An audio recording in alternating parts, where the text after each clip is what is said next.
If you're thinking about selling your home in Flower Mound, then listen up, because what used to work doesn't work anymore. The market has shifted, and most homeowners and many real estate agents haven't caught on yet. If you don't know what's happening right now, it can cost you tens of thousands of dollars or the number one buyer for your home. And this just is not the headlines. This is actually what's going on in our local market right now. Well, we are Bret and Molly Chance, owners of Texas Home Life Realty right here in Flower Mound, and we want to share our 20 plus years of real estate experience and knowledge with you so that you can avoid those costly mistakes and have peace of mind when it comes to selling, or buying a home here in the Flower Mound area. So let's start off with the first big shift that we're seeing. Buyers are requesting way more repairs than they have in the past several years. So we've noticed on all of our listings this year, these buyers have come in and they've given us this long laundry list, pretty much everything that was on the inspection report. They've given it to our sellers saying, hey, we want you to fix this. That's right. So we've been able to negotiate that long list down to the really key items that are needing to be addressed in those. And that really just comes down to knowing what those key items are, and also from experience, and also knowing how to be able to come up with solutions to help facilitate a win-win situation for both buyer and seller in the same time. In fact, we just put a house under contract. The buyer comes in and they've got a whole laundry list of items that they're wanting. And one of them, the major item is they're wanting the homeowner to replace the AC unit that's already currently working. In inspection report, it says, hey, it's working just fine. It's just the original unit that was 20 years old. So the buyer's concern was, where's the older unit? It's the older coolant system that's going to be pretty much outlawed. It's already been outlawed. Phased out, yeah. Okay, when that goes out, that's going to be a costly repair. So I was able to contact my rep from the home warranty company that I've known for years and say, hey, here's our situation. Can the home warranty policy cover that? So he said, sure, we can definitely cover that. So rather than the homeowner having to pay $16,000 for a new unit that the buyer is requesting, plus an additional $7,000 that they're requesting for all these other repairs, on top of the seller concessions for the rate buy down that was initially agreed upon in the original offer, we're able to get everything negotiated out to where the home warranty covered the AC unit, and we're able to reduce the repair cost tremendously. So we saved our client over 20 some odd $1,000 just in those repair negotiations alone. Right. So what was interesting about this is the buyer's agent on the other side, very sweet, kind buyer's agent, but very new to the business, wasn't quite sure how to, negotiate this out. And unfortunately, we understood enough to, know the solutions there to work with that. And, wound up, I believe the issue was the buyer was pretty much willing to walk away over this issue that really wasn't an issue, but he wanted to make sure that it was taken care of. And fortunately, we got both sides happy on that for way less money. But the whole thing is that, they're asking for way more repairs now. And it's not to say that every seller has to do all the repairs, but just be prepared for that. They're asking for a lot. Doesn't necessarily mean you have to fix it all. But so what are some solutions to that? So for anybody that's, got their home on the market or about to, how do they deal with this, knowing that this is probably going to be coming? Well, I think one is to go ahead and get a pre-inspection done from a licensed home inspector here in the state of Texas. Or if you're not wanting to do that, is have the contractors come out hitting the major items as far as having your roof looked at by a roofing company, HVAC company coming out and looking at your heat and air, making sure it's serviced and it's in good working order. And also have your foundation looked at. If you're thinking, hey, we have a potential foundation issue, whatever those issues are, go ahead and get them fixed up front, because those can be real big deal killers later on, or a surprise that you're not aware of, and it can cost a deal. That's right. And a lot of homeowners, I get it, they just kind of want to not deal with those things and kind of wait and see if the buyer's going to ask for it. Minor issues, maybe so, but the big stuff, you're just probably not going to find anybody willing to take on those big issues. And a lot of times you can't get it passed anyway to be able to get a home loan or have it appraised. Those big issues like that could knock it out. Right. For example, like if a property has foundation issues, no bank or loan program will allow that transaction to close until the issue is fixed up front. Also, like with the roof has to be in good insurable condition in order to be passed on to the buyer for the buyer to be able to get insurance. And so, those are, two big ticket items right there that need to be addressed up front. Well, and you hit on something else. One of those third things you mentioned was having the HVAC serviced. We see this on almost every single inspection report that there's something going on with the AC unit. And most of the times it's just because it needed to be serviced. Most of the times it needs to be serviced, or, the tool that the home inspector is using to measure the temperature coming out. Sometimes those systems are off, but so that's just something that we see all the time, and it's not a major deal. It's generally a pretty easy fix with that. And something else I would say is, as a homeowner going into repair negotiations, have a little bit of money set aside just in case some of those repairs need to be done prior to closing as well. Majority of the times we're able to negotiate it to where we'll put money towards the buyer's closing costs, and it's taken out of the proceeds of the sale. So that way you're not having to write a check for that. So the truth is the market is shifting, and not every agent understands what's going on or how to set their seller clients up for success, which is why we offer something different with the Texas Home Life experience. You can feel free to schedule a call with us, just a discovery call. And that way we can help set you up with a clear plan for success to meet your goals. Because, selling your home should not feel like guesswork. If you have a plan up front, you can avoid you can actually save yourself thousands of dollars and avoid a lot of heartache. The second change that we're seeing right now that's not happened in a very long time is the buyers are coming in asking for seller closing cost assistance or money for interest rate buy down. Now, this is not just in the lower price points, it's also up into luxury price points as well.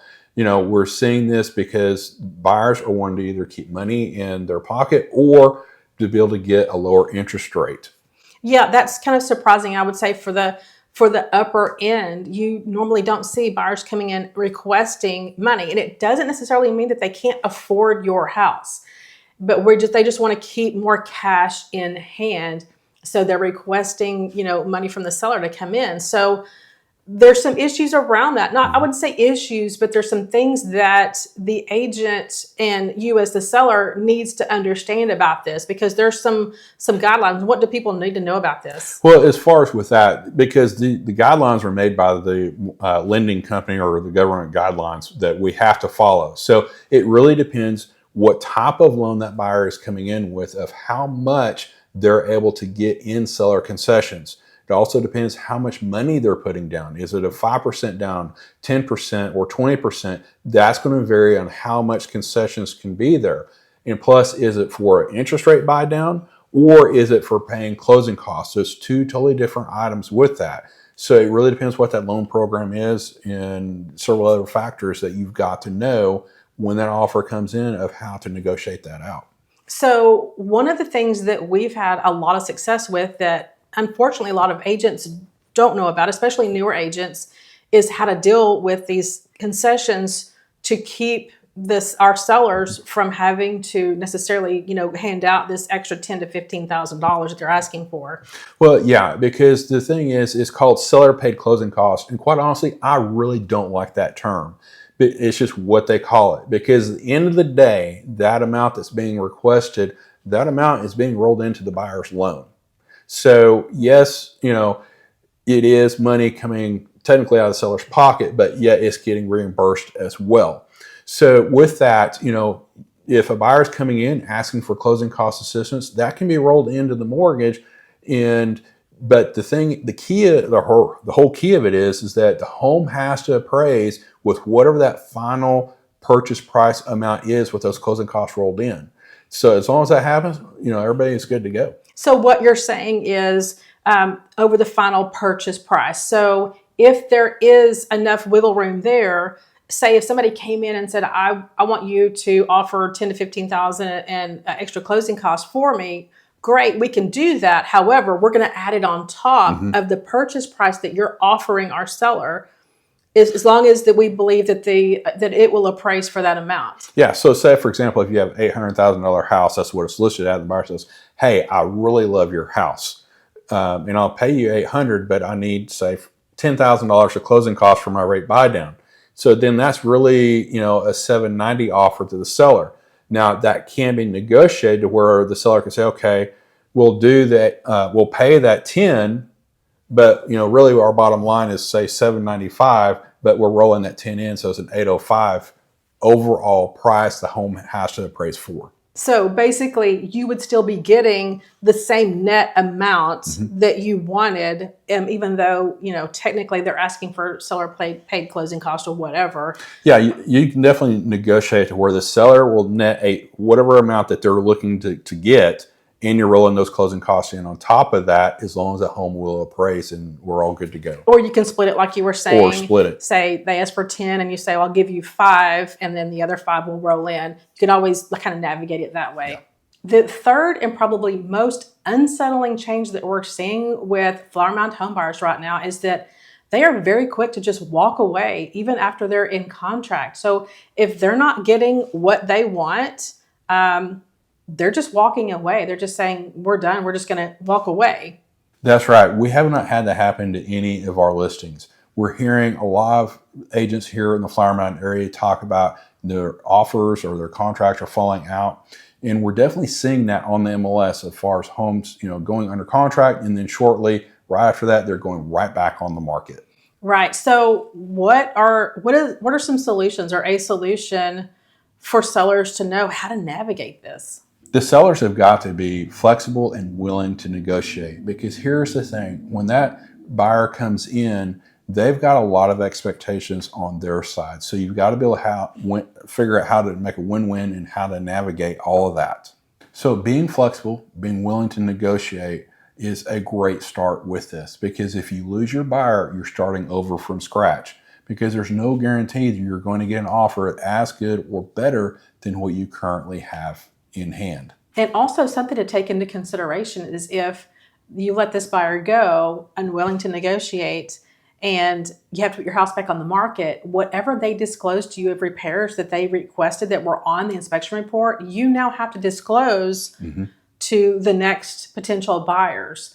Either you fix them or you say, hey, we know it needs to be repaired. We haven't repaired it and it's out there. So you do have to disclose that. Well, and not only that, that new buyer coming in, they're going to want those same repairs, so you're going to have to do those repairs anyway, pretty much. One thing I definitely would caution you about is whoever you hire as a real estate professional to represent you in a real estate transaction, make sure that you feel comfortable that they are in a win-win mindset when it comes to negotiations.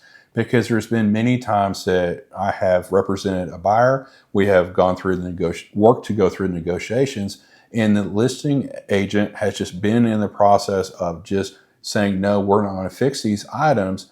And in turn, unfortunately, has lost the buyer because they do not work or believe in a win-win situation. So the buyer will terminate the contract. And then a little bit later, the listing agent will call me back trying to work a deal out, but still just not really working to bend on any concessions. So now that just left the seller losing money and time on the market just because of how the negotiations worked out. Well, unfortunately, we're not taught in real estate school how to negotiate. We're not at all. We've had to go and get training. I mean, you've actually been trained by an FBI hostage negotiator to learn how to, effectively negotiate for our clients. And most agents, they just don't know how. And so a lot of times we unfortunately deal with kind of a bully type situation. And it's because they don't know how to negotiate for a win-win. They just say, no, we're not doing it. They don't have enough tools in the toolbox, I guess I would say. And so many times it winds up hurting their seller. And sometimes they think they're protecting their seller by saying, well, I would not advise you to do any of that. And they think they're being the hero for their seller. And unfortunately, it winds up costing that seller a lot more money because they think, well, I shouldn't have to fix anything, or I shouldn't have to do this or that. And granted, it is a very emotional time. It can be an emotional time. And so sometimes well, all the time, you need a guide that can see things that you can't see, especially when we all get emotional. I mean, we've even done it in selling our own home in the past. Yeah. You get so emotional, and sometimes you have to step back and have someone step in and go, hey, okay, here's what I can see for you. And you need that agent that can come in and go, hey, I've done this a lot.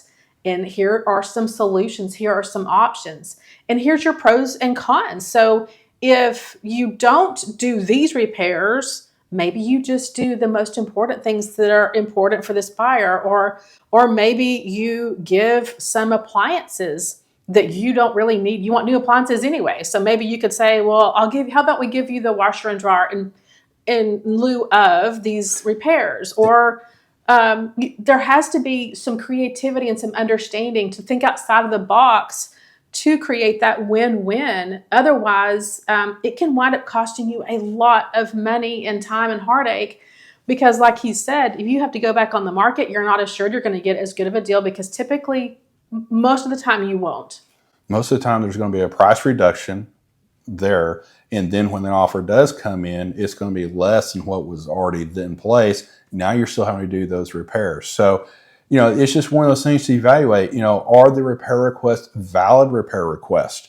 And then how do you negotiate all that out so that way everybody feels comfortable to move forward? Because we understand that the buyer coming in, this is a huge financial transaction for them, and they want to make sure they're safe and they're confident in whatever decision that they're making to be able to move forward in the transaction. So it's really about coming together with meeting of the minds to make sure that we all can get everything taken care of. Everybody feels safe and sound. Right. And you mentioned, that you want the buyer to feel comfortable. And it's not so much that we're on the buyer side per se, but if you don't meet that buyer somewhere where they feel comfortable, we have seen it go south many times where they're angry that they didn't get what they wanted. And if they do move forward, they either come back and say, hey, you didn't disclose XYZ to me and now I'm going to sue you, or something outrageous. So you want to think about the long term on this as well of, hey, what can I do here? Of course, you want to make the most amount of money and yet still protect yourself as well, and make sure that it gets to the closing table, that buyer doesn't just decide to walk away and lose their earnest money or whatever.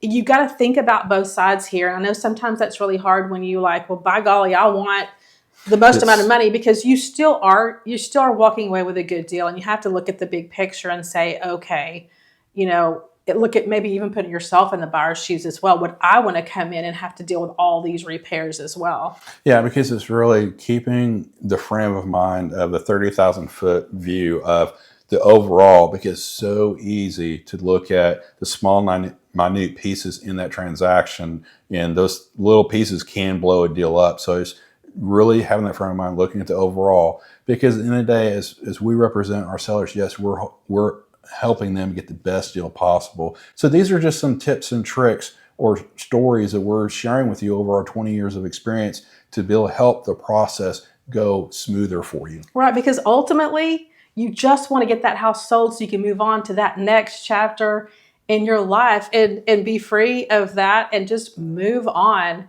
So, also if you're wondering, like if you haven't maybe even put your home on the market yet, but you're considering selling your home in Flower Mound or the surrounding areas, and you're thinking, okay, well, what should I fix? What do I fix? What do I leave? Well, check out our next video where we're going to talk more about what should you fix? Should you fix it? Should you sell it as is? What Flower Mound sellers need to know. So check it out, because we're going to help you have some guidance here with some peace of mind.